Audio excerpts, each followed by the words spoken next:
Hello बच्चों, welcome to our channel. We are starting probability for class 10th and सभी competition exam के लिए जो बेसिक प्रोबेबिलिटी आता है बेटा, इसी को आप तैयार कर लीजिए। इससे ज़्यादा आपको कुछ भी नहीं पढ़ने की ज़रूरत है।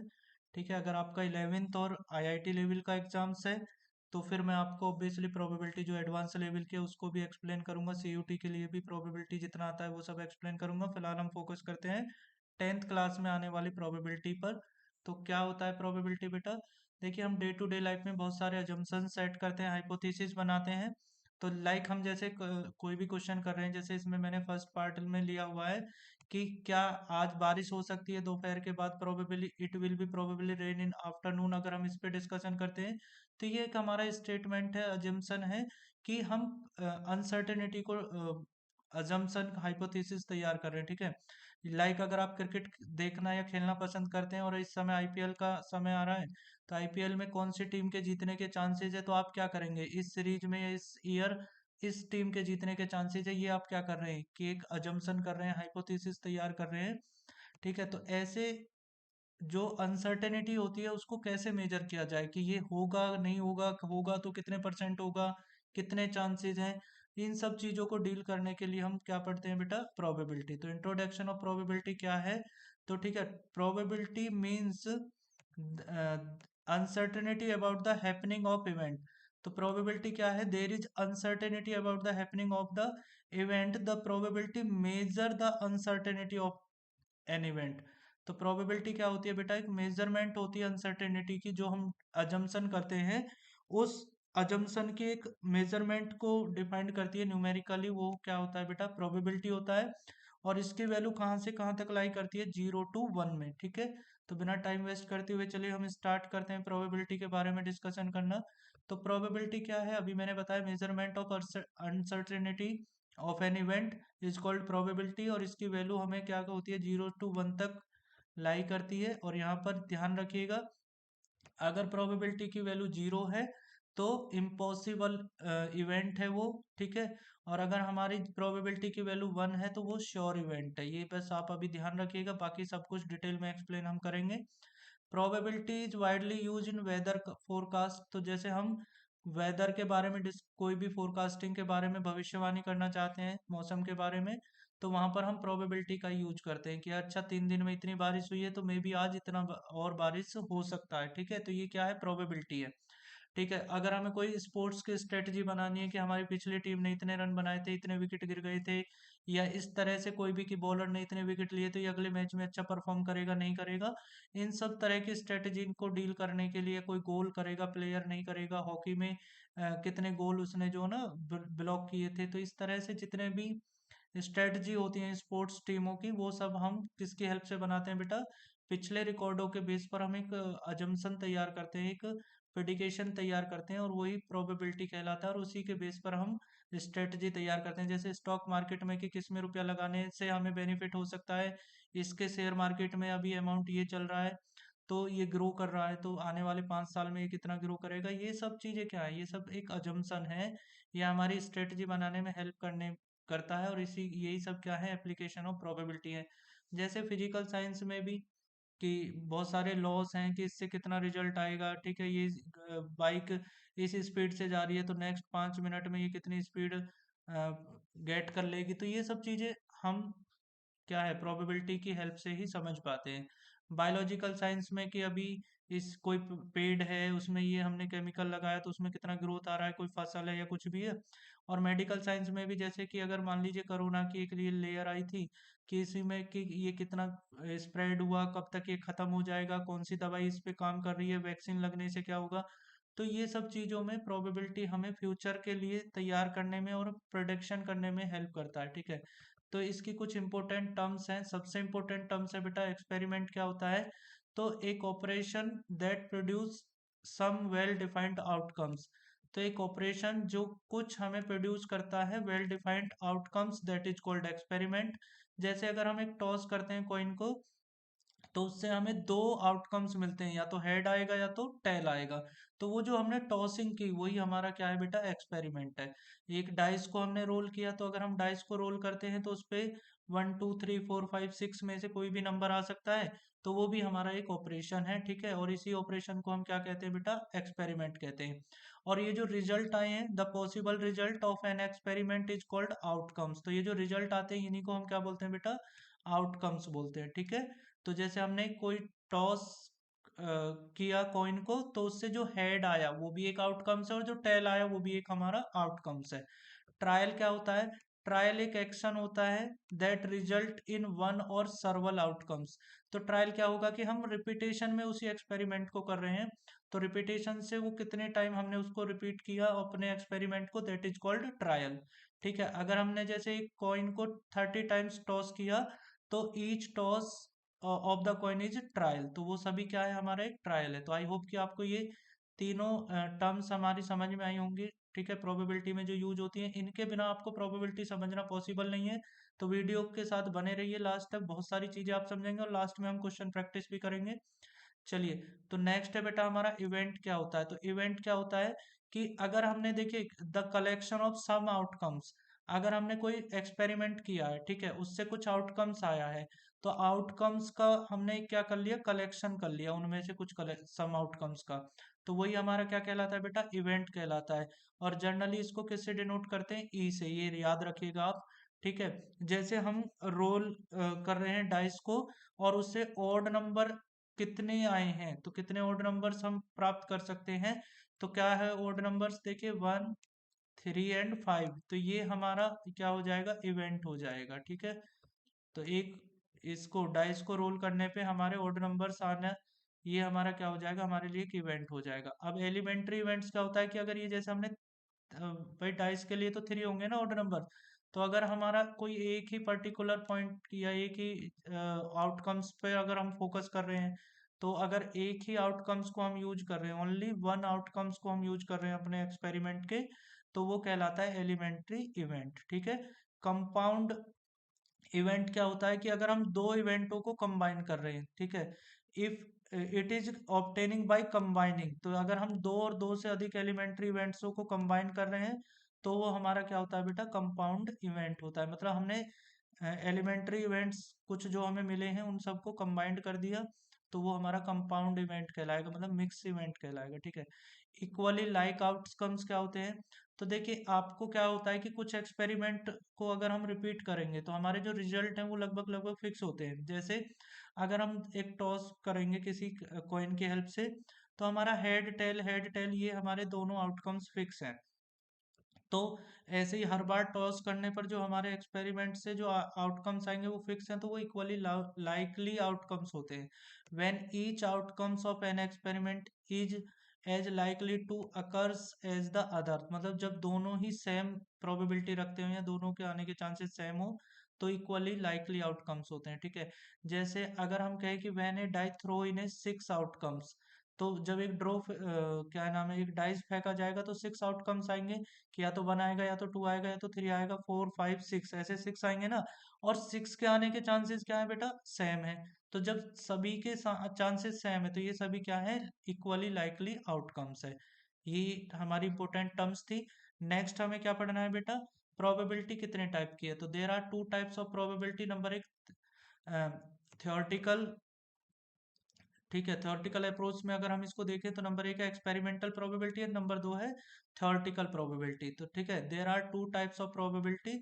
तो यहाँ पर 2 टाइप्स की प्रोबेबिलिटी, एक है एक्सपेरिमेंटल प्रोबेबिलिटी एंड दूसरी है थ्योरेटिकल प्रोबेबिलिटी। अब आपको एक चीज मैं बता दूं, देखिए एक्सपेरिमेंटल प्रोबेबिलिटी कब होती है, कि जब हम कोई एक्सपेरिमेंट करें, और उस एक्सपेरिमेंट से जो हमें रिजल्ट मिले हैं, उसके रिजल्ट के बेस पर जो हमने रिकॉर्ड बनाया है, वो इवेंट्स की हेल्प से हम प्रोबेबिलिटी को क्या करें, एस्टिमेट करें, ठीक है।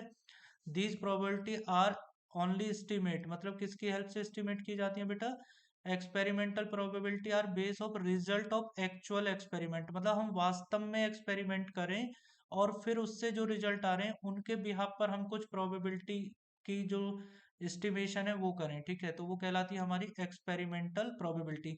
लेकिन इसकी कुछ कंडीशन है बेटा, कंडीशन क्या है वो मैं अभी आपको बताऊंगा। सबसे पहले इसको डिनोट कैसे करते हैं प्रोबेबिलिटी को, कि कोई इवेंट है हमने वो एस्टिमेट किया है, और उसकी प्रोबेबिलिटी क्या है, उसको डिनोट करने का तरीका होता है प्रोबेबिलिटी ऑफ इवेंट ई, ठीक है। तो प्रोबेबिलिटी ऑफ इवेंट, ठीक है।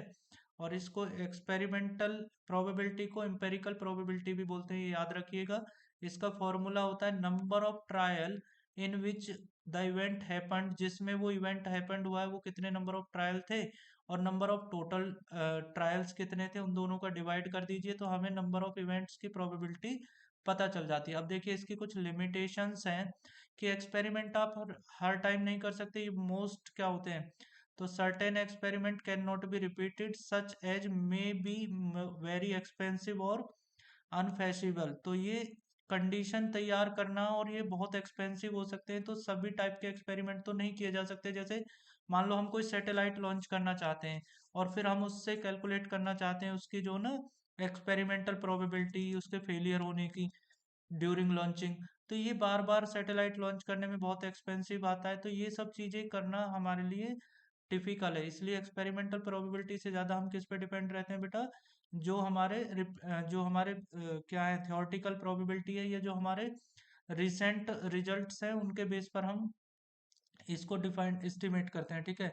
रिपीटेशन ऑफ फिनोमेना, अब जैसे किसी भी फिनोमेना का रिपीटेशन बहुत इजीली नहीं कर सकते, जैसे अर्थक्वेक से कितना इम्पैक्ट होता है, अगर हम इन सब मल्टी स्टोरी बिल्डिंग पर कितना कितना डिस्ट्रॉय होगा, ये सब का अगर हम प्रोबेबिलिटी फाइंड करना चाहते हैं तो ये सब चीज़ें करना इतना एक्सपेंसिव होता है और इसमें क्या होता है फैसिबल इजीली फैसिबल नहीं होता है, तो इसलिए हम ज़्यादातर किसका यूज करते हैं बेटा, थ्योरेटिकल प्रोबेबिलिटी का।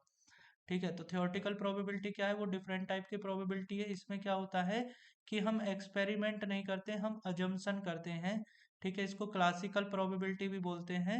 और ये कैसे पता करते हैं कि हमारे जो आउटकम्स में जो फेवरेबल इवेंट्स के जो फेवरेबल आउटकम्स थे, उस total number of possible outcomes में जो फेवरेबल जिसके लिए हम प्रिडिक्शन करना चाहते हैं, वो अब तक जितने भी आउटकम्स थे उसमें कितनी बार ये हैपेंड हुए, कितनी बार ये इवेंट हैपेंड हुआ, उसमें नंबर ऑफ आउटकम्स जो हमारे फेवरेबल हैं टू द इवेंट या एक्सपेरिमेंट, और number of all possible outcomes का डिवाइड कर दीजिए। तो किस में डिवाइड करना है, नंबर ऑफ आउटकम्स जो हमारे फेवरेबल हैं उसमें डिवाइड करना है number of all possible outcomes of experiment से, तो हमें थ्योरेटिकल प्रोबेबिलिटी पता चल जाती है। तो दोनों में डेफिनेशन और फॉर्मूला लगभग सेम है, ठीक है। तो अब इसको कैसे करते हैं, तो इसके कुछ इंपॉर्टेंट पॉइंट्स भी हैं, जैसे देखिए ध्यान से सुनिएगा, ये मोस्ट इंपॉर्टेंट है, इनको नोट भी कर लीजिएगा आप अपनी कॉपी पर, ठीक है। The sum of probabilities of all elementary event, तो एक एक अगर इवेंट के लिए अलग अलग प्रोबेबिलिटी फाइंड की जाए,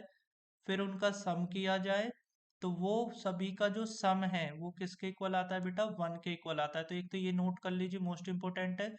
दूसरा, जैसे मान लीजिए ए बी सी इसका ही एग्जांपल है, तीन कोई एलिमेंट्री इवेंट है, और अगर उनकी हमने प्रोबेबिलिटी फाइंड कर ली, तो मान लीजिए ए की प्रोबेबिलिटी पी ए है, बी की प्रोबेबिलिटी पी बी है, सी इवेंट की प्रोबेबिलिटी पी सी है, तो इन सब का जब प्रोबेबिलिटियों का सम करोगे तो वो 1 आएगा। और मैंने एक ट्रिक ऑफ आप शुरू में ही बता दिया था कि प्रोबेबिलिटी ओवरऑल कितना हो सकता है, 0 से 1 तक हो सकता है, ठीक है। तो मतलब 0 से कम नहीं हो सकता, नेगेटिव नहीं हो सकता, 1 से ज़्यादा नहीं हो सकता, ठीक है बेटा। और अगर 0 प्रोबेबिलिटी है किसी इवेंट की तो वो इम्पॉसिबल इवेंट है, और अगर 1 प्रोबेबिलिटी है किसी इवेंट की तो वो पॉसिबल श्योर इवेंट है, ठीक है। आप एक बात और ध्यान सुनिए, अगर किसी इवेंट के होने की प्रोबेबिलिटी पीई है, तो उसके ना होने की प्रोबेबिलिटी क्या होगी, अगर ये पता करना है तो कैसे पता करेंगे, तो वहां पर हमको क्या करना है, 1 से सब्ट्रैक्ट कर देना है किसको, उसके होने की प्रोबेबिलिटी, उसके हैपेंड होने की प्रोबेबिलिटी को। तो 1 से सब्ट्रैक्ट कर दीजिएगा तो उसके ना होने की प्रोबेबिलिटी कितनी होगी ये पता चल जाती है। और वैसे मैं आपको बता दूं, किसी चीज के होने की, किसी इवेंट के होने और किसी इवेंट के ना होने की जो प्रोबेबिलिटी है उन दोनों का टोटल हमेशा क्या आएगा, 1, क्योंकि ये 1 आपके लिए मोस्ट इंपॉर्टेंट चीज है। तो 1 से ज्यादा नहीं हो सकती, तो दोनों के होने और ना होने की प्रोबेबिलिटी क्या है बेटा, 1 होती है, उसका सम जो है। और अगर हमें ना होने की प्रोबेबिलिटी किसी इवेंट की पता करनी है तो उसके होने की प्रोबेबिलिटी पता कीजिए और 1 से सब्ट्रैक्ट कर दीजिए, ठीक है। तो ये आपका थ्योरेटी पार्ट आपका कवर हो जाता है। इसमें कुछ और इम्पोर्टेंट चीजें हैं कि अगर किसी इवेंट की प्रोबेबिलिटी की वैल्यू 0 है, ठीक है, तो अगर an event that impossible to occur 0, यदि प्रोबेबिलिटी कितनी अकर हो रही है, 0, तो वो इम्पॉसिबल इवेंट है, और an event is called impossible event. अगर किसी probability of an event is sure, यदि टू अकर इज वन, तो अगर वो श्योर इवेंट है तो उसकी जो प्रोबेबिलिटी है उसकी वैल्यू क्या होगी बेटा, वन होगी, ठीक है। और इस श्योर इवेंट को ही बोलते हैं certain event. Probability can be greater than and equal to zero and less than and equal to one, ठीक है। ये सब बातें मैंने आपको एक्सप्लेन किया। अब इससे पहले मैं आपको कुछ चीज़ें एक्सप्लेन करना चाहता हूँ। जैसे हम अभी कुछ क्वेश्चन करेंगे, थ्योरी पार्ट्स हमारा कवर हो गया है, तो उस क्वेश्चन से पहले आपको कुछ चीज़ें मुझे एक्सप्लेन करनी है। जैसे सबसे पहले हमने पढ़ा बेटा थ्योरेटिकल प्रोबेबिलिटी क्या है, थ्योरेटिकल अप्रोच क्या होता है हमारा, रैंडम एक्सपेरिमेंट क्या होता है, एक एक्सपेरिमेंट जो रिपीट किया जाए सर्वल टाइम, ठीक है, और रिजल्ट में कोई भी चेंज ना हो, that is called random experiment, ठीक है। These repetition is called trial, और ये जो हम रिपीटेशन करेंगे ये क्या कहलाता है हमारा, ट्रायल कहलाता है, ठीक है बेटा। नेक्स्ट है थ्योरेटिकल प्रोबेबिलिटी क्या होती है, तो थ्योरेटिकल प्रोबेबिलिटी जिसको अभी हम डिफाइन कर रहे थे वही क्लासिकल प्रोबेबिलिटी कहलाती है, ठीक है। Of an event E, event को डिफाइन करते हैं ई से और इसको लिखते हैं पीई से, ठीक है। ये इसको डिनोट करने का तरीका है, और इसका फॉर्मूला होता है number of outcomes favourable to event E और number of all possible outcomes of the experiment. तो इन दोनों का डिवाइड कर दीजिए, वही हमारा क्या कहलाएगा, प्रोबेबिलिटी, थ्योरेटिकल प्रोबेबिलिटी या क्लासिकल प्रोबेबिलिटी कहलाएगा, ठीक है बेटा। अब कंपाउंड इवेंट क्या होता है ये मैंने आपको बताया, यदि दो या दो से अधिक two and more than two elementary events को कनेक्ट किया जाएगा टू रैंडम एक्सपेरिमेंट, तो वो उससे जो आउटकम्स आएंगे वो हमारे कंपाउंड इवेंट कहलाएंगे।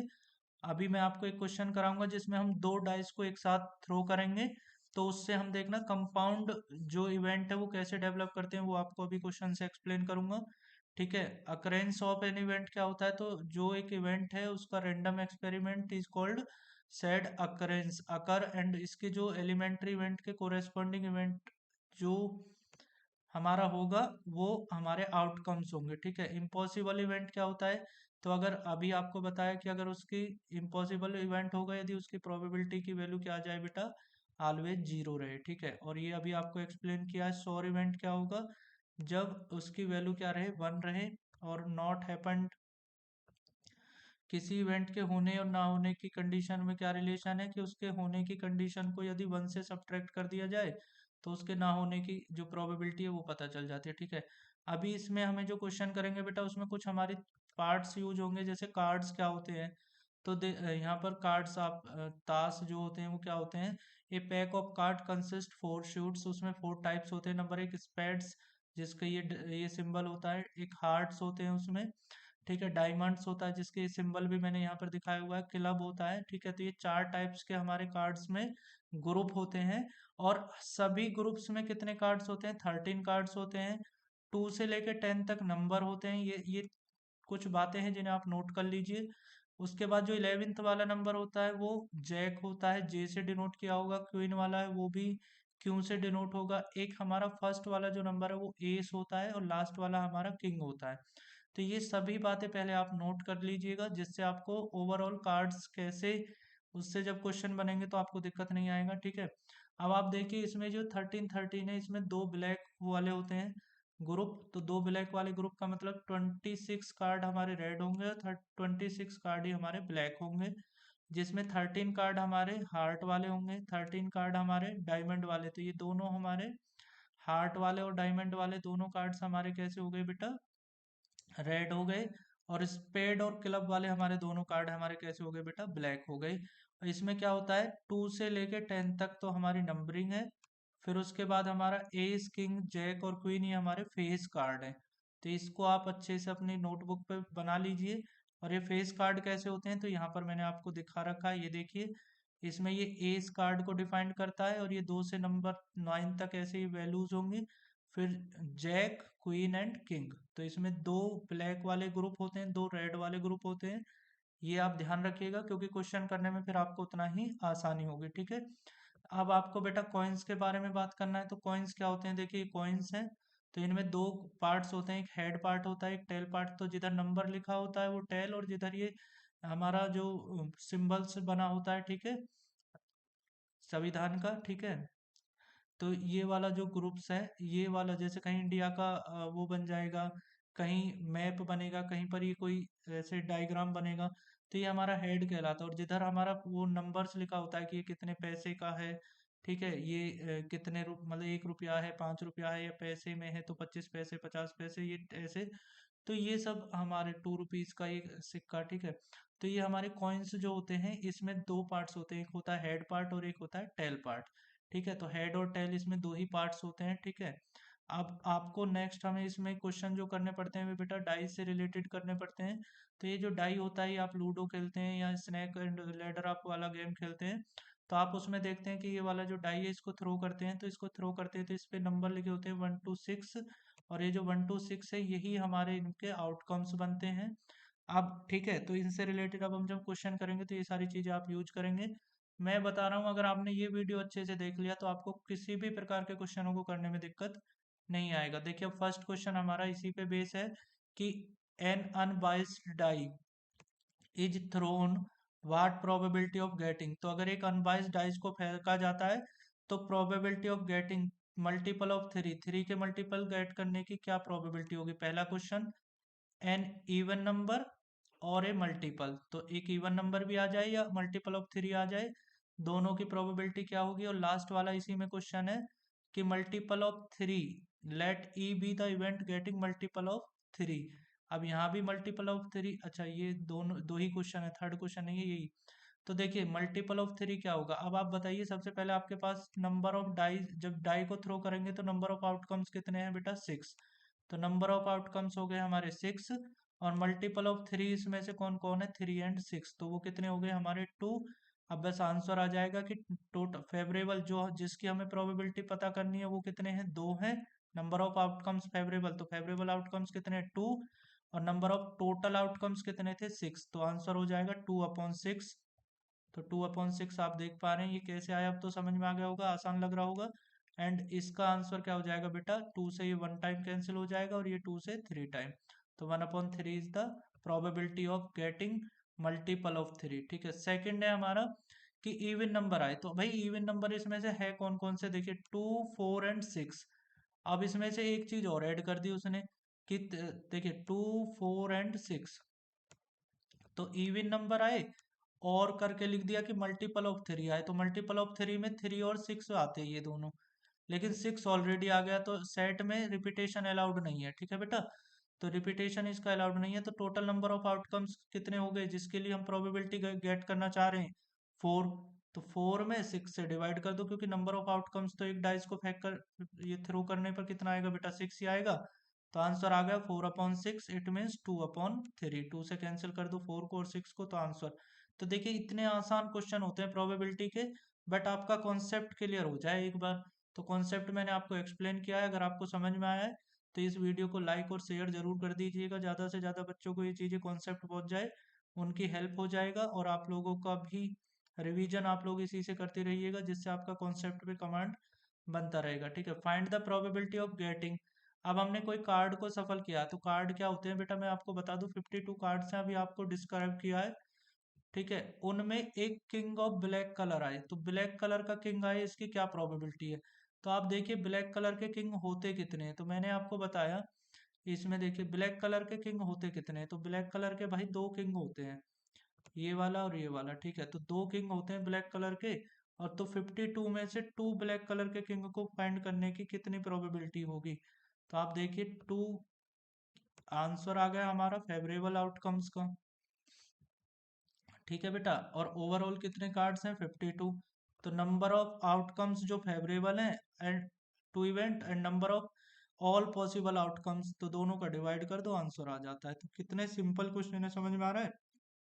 क्वेश्चन नंबर 2 देखिए, गेटिंग ए फेस कार्ड। अब फेस कार्ड कितने होते हैं, तो यहाँ पर देखिए फेस कार्ड कितने होते हैं, तो भाई यहाँ पर होते हैं 4, ये 4, सॉरी सॉरी ये 3, 3, ऐसे फिर ये 3 एंड ये 3, तो कितने हो गए ओवरऑल, 12 हो गए। तो 12 हमारे क्या होते हैं, फेस कार्ड होते हैं। क्लियर है बेटा, तो 12 फेस कार्ड होते हैं, तो 12 फेस कार्ड ही हमारा क्या हो जाएगा, favourable outcomes. Upon total outcomes कितना है, वो तो 52 ही रहेगा बेटा, समझ रहे हो। तो 12/52, तो हमारा कितना आ जाएगा, ये 4 से 3 टाइम कैंसिल हो जाएगा, 4 से 13 टाइम कैंसिल हो जाएगा, तो आंसर आ जाएगा 3/13।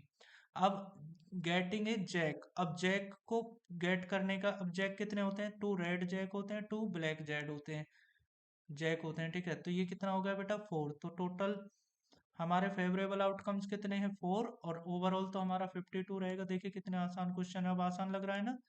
तो आंसर आ जाएगा 1/13। अब getting a queen of diamond, तो डायमंड की क्वीन बेटा एक ही होती है।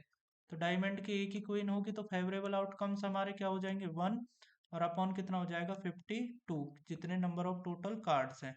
तो देखिए अगर आप ये बेसिक चीजें अच्छे से समझ लेते हैं तो क्वेश्चन आपके उतना ही आसान हो जाते हैं। अब है one card is drawn from well suffered 52 cards, calculate the probability. करिए इन क्वेश्चनों को। एन एस एस पता करने की प्रोबेबिलिटी बताइए। तो एस कितने होते हैं 4 होते हैं ए वाले। तो हर ग्रुप में एक एस होता है। तो नंबर ऑफ फेवरेबल आउटकम्स कितने हो गए 4, और ओवरऑल कितने कार्ड्स हैं 52। तो हमारा इसकी प्रोबेबिलिटी क्या हो जाएगी बेटा 4/52 मीन्स 1/13। अब इसके सेकंड क्वेश्चन इसका मोस्ट इंपोर्टेंट है, ये देख लीजिए। नॉट बी एन एस, तो एस ना हो इसकी प्रोबेबिलिटी क्या होगी। तो वंस जो हमारे होने की प्रोबेबिलिटी है ना, इसके ना होने की प्रोबेबिलिटी अगर पता करना है, तो जो प्रोबेबिलिटी है आपके इस इवेंट को होने की, ठीक है, उसी से पता चलता है। कैसे पता चलता है कि बस उसको 1 से बेटा क्या कर देना है, सब्ट्रैक्ट कर देना है। तो 1 से जब आप 1/13 आप सब्ट्रैक्ट करोगे, तो यहाँ पर एलसीएम ले लीजिए कितना आएगा। तो एलसीएम आ जाएगा 13, ठीक है। तो यहाँ 1 के अपॉन में कुछ नहीं है, तो आप क्या करेंगे 1 अब यहाँ पर अज्यूम कर लेंगे। तो यहाँ पर आंसर आ जाएगा 13 माइनस 1, ठीक है। तो ये कितना आ जाएगा आपका ना, उस एस ना होने की प्रोबेबिलिटी कैसे पता चली, समझ में आया। कि जो एस होने की प्रोबेबिलिटी है उसको 1 से सब्ट्रैक्ट कर दीजिए। सब्ट्रैक्ट कर दीजिए तो 12/13 आपका आंसर आ जाएगा। तो समझ पा रहे हैं, आपके क्वेश्चन उतना ही आसान लगेंगे आपको। ये देखिए क्वेश्चन उतने ही आसान लगेंगे अगर आपको ये बेसिक समझ में आ गया। तो देखिए अब ये और क्वेश्चन करना चाहते तो कर लेते हैं। Savita and Hamida are two friends, ठीक है। तो probability both will be have same birthday. ये different birthday and same birthday की प्रोबेबिलिटी बतानी है। तो डिफरेंट बर्थडे कब होगा बेटा, अगर मान लो वो एक दिन, दोनों के सेम डेट ऑफ बर्थ है, तो वो एक दिन ही तो हो सकता है। तो उसको आप क्या कर दीजिए, ओवरऑल कितने डेज हैं। तो पहले आप ये पता कीजिए कि यहाँ पर ओवरऑल कितने डेज हैं। तो इन्होंने बोला है इग्नोर द लीप ईयर। तो लीप ईयर को अगर आप इग्नोर करोगे तो कितने डेज रह गए बेटा 364। 364 अगर उन दोनों का सेम डेट पर बर्थडे नहीं है तो सभी डेज पर उनके बर्थडे हो सकते हैं। तो कितनी पॉसिबिलिटी है 364, ठीक है 364। और ओवरऑल कितना, डिफरेंट बर्थडे की प्रोबेबिलिटी क्या हो जाएगी 360/365, 64/365, ठीक है बेटा। अब सेम डेट पे बर्थडे हो, ये कैसे पॉसिबल है भाई, वो कोई एक ही दिन होगा। तो आंसर आपका दो तरीके से आ जाएगा, या तो 1/ सीधा 365 कर दो, या फिर क्या करो कि आपको दोनों के डिफरेंट डेज पर बर्थडे होने की प्रोबेबिलिटी ये पता है, तो इसको 1 से सब्ट्रैक्ट कर दो। तो जब 1 से सब्ट्रैक्ट करोगे तो एलसीएम कितना आ जाएगा 365, ठीक है। और 365 की जब 1 में मल्टीप्लाई करोगे ना यहाँ पर, तो कितना आ जाएगा 365 माइनस 364। तो वो दोनों को सब्ट्रैक्ट करोगे तो कितना आ जाएगा 1/365। तो वो तुम डायरेक्ट भी निकाल सकते थे कि अगर दोनों सेम डेट पे, डेट ऑफ बर्थ पे पैदा हुए हैं, तो वो एक ही दिन होगा कोई पूरे ईयर में, ठीक है ना। तो ये कैसे यूज करते हैं, इसके लिए मैंने ये क्वेश्चन एक्सप्लेन किया है। आई होप कि आपको ये चीज़ अच्छे से समझ में आ गई होगी, ठीक है। अब देखिए क्वेश्चन है, मोस्ट इंपोर्टेंट क्वेश्चन है ये। एक जार में बेटा क्या है यहाँ पर लिखा हुआ वो समझिए। एक जार में 24 मार्बल्स कंटेन्स हैं, ठीक है, रखे हुए हैं। कितने मार्बल्स हैं 24, ध्यान से सुनिएगा ये बात। सम आर द ग्रीन, कुछ ग्रीन है, अदर आर ब्लू, तो जितने ग्रीन है बाकी क्या है ब्लू है, ठीक है। अब इनमें से अगर एक रेंडमली ड्रॉ किया जाता है मार्बल, ठीक है, जार से, तो probability that it is green, अब ग्रीन होने की प्रोबेबिलिटी है 2/3। सुन लो ये बात, ग्रीन होने की प्रोबेबिलिटी कितनी है बेटा 2/3। तो ब्लू होने की प्रोबेबिलिटी कितनी होगी 1 माइनस ग्रीन, अगर नहीं होगा तो ब्लू होगा ना। तो ग्रीन ना होने की प्रोबेबिलिटी पता कर लो। तो ग्रीन ना होने की प्रोबेबिलिटी कैसे पता चलेगी, कि हमें ग्रीन होने की प्रोबेबिलिटी देखनी है कितनी है। तो ग्रीन होने की प्रोबेबिलिटी कितनी है बताओ सर। ग्रीन होने की प्रोबेबिलिटी है 2/3, तो ग्रीन ना होने की प्रोबेबिलिटी कितनी है 1 माइनस 2/3 हो जाएगा। ये पॉइंट समझ में आया इस थ्योरी से। कि किसी इवेंट के होने की प्रोबेबिलिटी को अगर 1 से सब्ट्रैक्ट कर दो तो उसके ना होने की प्रोबेबिलिटी पता चल जाएगी। तो उसके ना होने की प्रोबेबिलिटी क्या हो जाएगी, 1 - 2/3। और अगर वो ग्रीन नहीं है तो ऑब्वियसली वो कैसा है, ब्लू। तो प्रोबेबिलिटी ऑफ ब्लू पता चल जाएगा हमें अगर हम ये पता कर लेते हैं कि ग्रीन ना होने की प्रोबेबिलिटी क्या है। तो सबसे पहले तो आप ये सिस्टम जो है, ये स्टेटमेंट को समझिए कि किसी ब्लू मार्बल्स होने की प्रोबेबिलिटी क्या है कि ग्रीन नहीं है, वो बस समझ रहे हो। और ग्रीन नहीं है इस बात की क्या प्रोबेबिलिटी है, वो है कि ग्रीन होने की प्रोबेबिलिटी को 1 से सब्ट्रैक्ट कर दो। ये पॉइंट क्लियर हो गया। तो हमने क्या किया कि ब्लू होने की प्रोबेबिलिटी के लिए ये 1 - 2/3 क्यों किया है, ये आपको समझ में आ गया होगा अब। ठीक है। अब यहाँ से आंसर देखिए, ओवरऑल कितने हैं बेटा, 24। तो ब्लू ना होने की प्रोबेबिलिटी अब हमें पता चल जाएगी, इन दोनों का एलसीएम लोगे तो 3 - 2 वो आ जाएगी हमारी 1/3। भाई उसके ग्रीन होने की प्रोबेबिलिटी क्या थी, 2/3। तो ब्लू होने की प्रोबेबिलिटी क्या हो जाएगी, 1 में से इसको सब्ट्रैक्ट कर दो तो एलसीएम लोगे 3 - 2 आ जाएगा। तो यहाँ 3 की मल्टीप्लाई होगी, -2 हो जाएगा। तो ये 1/3 कैसा है, सबसे पहले ये समझ में आया। तो ये जो ब्लू होने की प्रोबेबिलिटी है, इसका फॉर्मूला क्या होता है जनरली, तो इसका फॉर्मूला होता है number of blue marbles upon total number of marbles, यही होता ना बेटा। तो बस इसको देखिए आप ध्यान से। तो 1/3 ये जो ब्लू होने की प्रोबेबिलिटी है, इसको इक्वल कर दो किसके, number of blue marbles upon total number of marbles. तो टोटल नंबर ऑफ मार्बल्स कितने थे, 24। तो हमें किसकी वैल्यू पता चल जाएगी, ब्लू मार्बल्स की। तो यही यहाँ पर किया है, देख पा रहे हो आप। तो ब्लू मार्बल्स की प्रोबेबिलिटी कैसे मिलेगी कि इस 24 को ले जाना इधर, तो ये मल्टीप्लाई में जाएगा। ठीक है, और ये इससे कितनी बार कैंसिल हो जाएगा, 8 टाइम। तो ब्लू मार्बल्स कितने बेटा, 8 हैं। ठीक है। अब एक सबसे इंपॉर्टेंट क्वेश्चन आ रहा है, वो है कंपाउंड जो हमारा इवेंट्स होते हैं उस पे। तो एक पेयर, पेयर मीन्स दो डाइस को थ्रो किया गया 1 से एक बार, find the probability of getting doublet of prime number. तो उसके प्रोबेबिलिटी बतानी है कि जब डबल हो किसके, प्राइम नंबर्स का दोनों बार हो, मतलब हमारे जो ग्रुप्स बनेंगे ना ये वाले, अभी समझाऊंगा ये कैसे बने हैं। तो उनमें दोनों में ही प्राइम नंबर आए, ठीक है, फर्स्ट वाला पार्ट भी और सेकंड वाला ऑर्डर पेयर भी। और डबलेट में क्या है, ऑड नंबर्स, केवल ऑड नंबर्स आए दोनों में ही। तो ऐसी कंडीशंस को आपको चेक करना है। तो देखिए कैसे करते हैं, इस क्वेश्चन को बता रहा हूँ। सबसे पहले आपको जब दो डाइस एक साथ फेंके हैं तो उससे total number of possible outcomes बताना है। तो total number of possible outcomes क्या होंगे, देखो मैं बता रहा हूँ कि अगर मान लो फर्स्ट वाले पे 1 आया तो सेकंड वाले पे 1 आ सकता है, सेकंड वाले पे 2 आ सकता है, समझ रहे हो आप, सेकंड वाले पे 3 आ सकता है। तो ये फर्स्ट के लिए पहले कितने total number of possible outcomes हो सकते हैं उस पे काम कीजिए। तो ऐसे ही थर्ड सेकंड वाले पे 5 आ सकता है और सेकंड वाले पे 6 आ सकता है। तो जब फर्स्ट वाले पे 1 आएगा तो सेकंड वाले पे क्या क्या आ सकता है वो सभी तुमने पॉसिबिलिटीज फाइंड कर ली। और वही सभी पॉसिबिलिटीज देखो यहाँ पर लिखी हुई हैं, देख पा रहे हैं अब आप। तो जब फर्स्ट पे 1 है, फोकस कीजिए, फर्स्ट पे 1 1 1 1 1 1 ऐसे लिखा हुआ है, सेकंड पे 1 2 3 4 5 6। अब ऐसा ही होगा कि सेकंड फर्स्ट वाले पे 2 आ जाए तो फर्स्ट वाले पे यहाँ पर 2 आएगा, तो सेकंड वाले पे 1, देखिए यहाँ पर 2 लिखा हुआ है 6 टाइम, और फिर सेकंड वाले में 1 2 3 4 5 एंड 6। तो जब फर्स्ट वाले पे 2 आएगा तो सेकंड वाले पे ऐसे 1 से 6 तक कुछ भी आ सकता है। फिर ऐसे ही जब फर्स्ट वाले पे 3 आएगा तो total number of possible outcomes कैसे पता करते हैं, ये चीज़ समझ में आया आपको, ये ट्रिक है इसकी।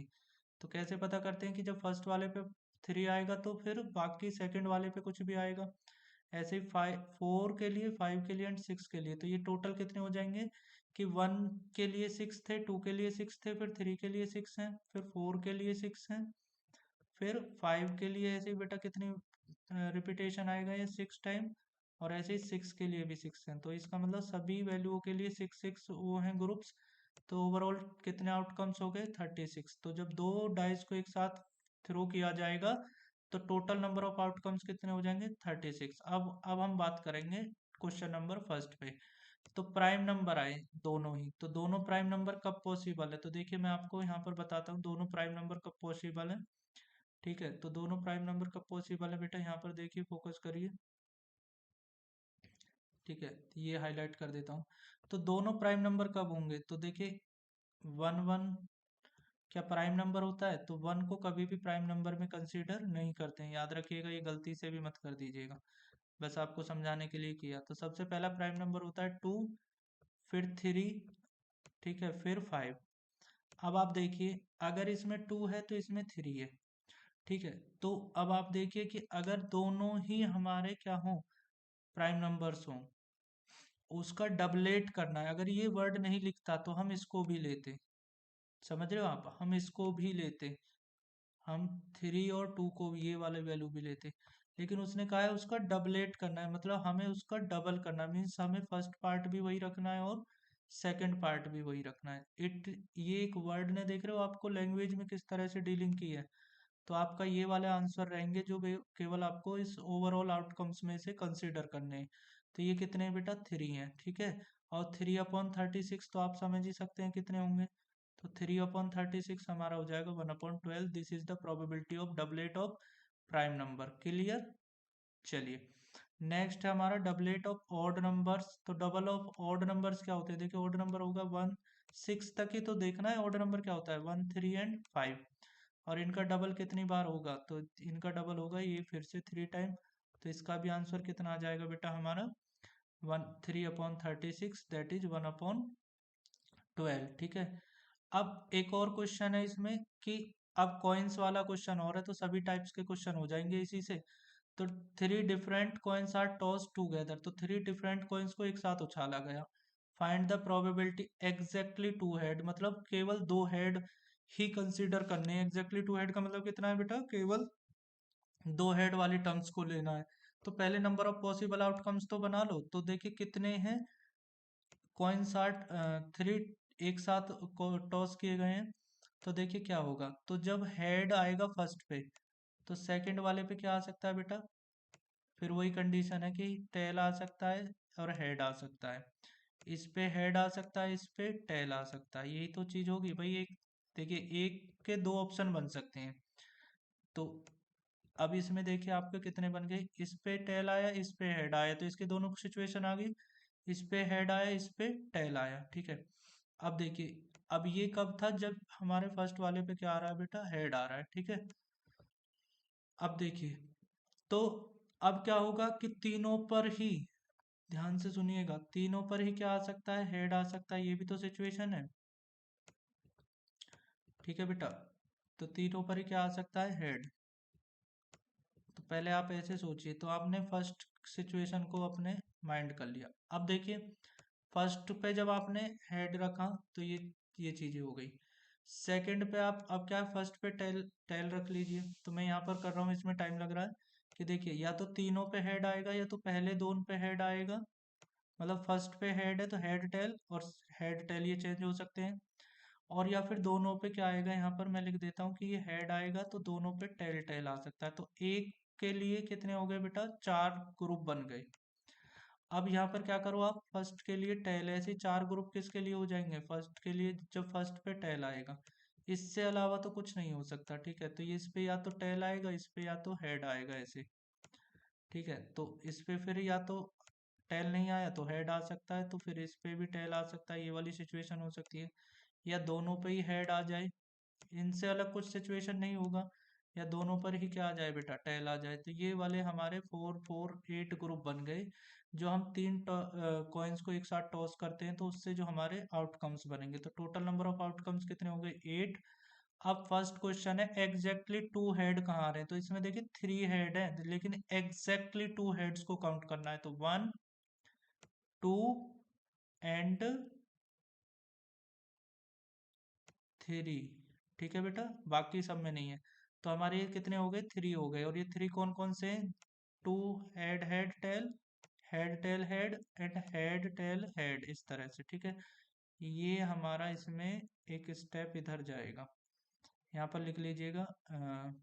यहाँ पर ये टेल यहाँ आएगा और ये हेड यहाँ पर आएगा। Tail head head, head head tail और हेड टेल हेड, इस तरह से, ठीक है बेटा। तो ये 3 हमारे आउटकम्स हो गए। नंबर ऑफ टोटल आउटकम्स कितने थे? 8। तो हमारा आंसर आ जाएगा 3/8। अब इसमें क्वेश्चन नंबर 2 है favourable outcomes getting at least 1 head 2 head at least में आप उसको भी ऐड कर लीजिए जिसमें इससे ज़्यादा हैं। तो आप देखिए 3 तो आपके ये थे ही, इसमें वो और आ जाएगा जिसमें 2 हेड आ रहे हैं, तो 2 हेड एट लीस्ट आए तो उससे ये वाला भी कंसिडर हो जाएगा। तो आपका आंसर कितना हो जाएगा 4/8 मीन्स 1/2। ठीक है। थर्ड वाला मोस्ट इम्पोर्टेंट और लास्ट है। तो आपने ये वीडियो देखा, अच्छे से समझा, आपको प्रोबेबिलिटी का बेसिक क्लियर हुआ होगा। ठीक है। तो आप इसी तरह के आगे भी हम सभी जो एग्जाम से रिलेटेड टॉपिक्स है उनको कवर करते रहेंगे। आप बने रहिए ऐसे ही नई वीडियोस के साथ भी, और अपने दोस्तों के साथ ये चीज़ें शेयर कीजिए, उनको डिस्कशन कीजिए कि इस चैनल पर चीज़ें केवल पढ़ाई से रिलेटेड एक्सप्लेन की जा रही हैं और एक ही टाइम में अच्छे से स्टडी कराई जा रही है। तो देखिए यहाँ पर जैसे ये है फेवरेबल एटलीस्ट 2 टेल आए, तो 2 टेल कितनी बार आ सकता है कि हेड आए, दोनों टेल आए, टेल आए, हेड आए, फिर टेल आए, फिर टेल टेल और हेड आए, या तीनों ही? एटलीस्ट बोला है ना, एग्जैक्टली नहीं बोला है। तो तीनों ही टेल आए, तो ये कितना हो गया 4 कंडीशन हो गई, और ओवरऑल कंडीशन कितनी थी 8। तो आंसर हो जाएगा 1/2। ठीक है। आपने ये चीज़ अच्छे से समझ लिया है। ठीक है। प्रोबेबिलिटी का आपका बेसिक बेटा इंट्रोडक्शन और रिवीजन ये हर टाइप के क्वेश्चन से कवर हो गया है। नेक्स्ट वीडियो में हम इसके क्वेश्चन करेंगे एनसीईआरटी के। तब तक के लिए अपना बहुत ख्याल रखिए और ये सब नोट्स बनाकर अपना रिवाइज कीजिए। ठीक है। एग्जाम से पहले एक बार ये वीडियो जरूर देख के जाइएगा, जिससे आपका ओवरऑल कॉन्सेप्ट आपके माइंड में फीड रहे। Thank you.